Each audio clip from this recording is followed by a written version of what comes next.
قالوا لك إن أي لاب البروسيسور بتاعه بيبدأ بحرف اليو اللاب ده ضعيف، بس ال HP إليت بوك 845 كان ليه رأي تاني. تعال نشوف.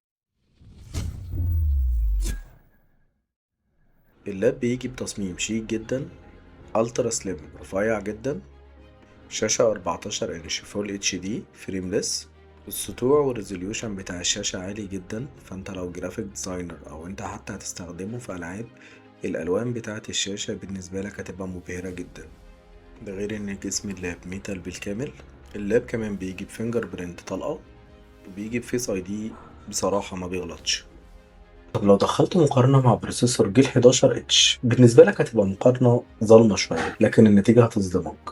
النتيجة هتصدمك لما تعرف ان الاي 5 جيل 11 اتش شغال ب4 كور و8 ثريد وبيسحب 28 واط.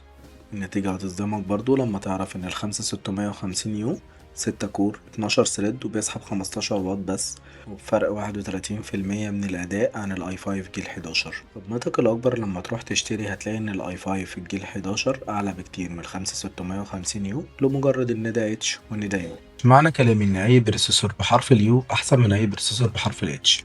انا بتكلم على فئة معينة ظهرت مؤخرا، تكنولوجيا جديدة من اي ام دي، فرق كتير جدا في اداء اللابات. لو عايز تعرف اداء اللاب ده في الالعاب هيبقى عامل ازاي، وخصوصا بكارت الفيجا المدمج، تابع ام تك ولايك فولو وشير.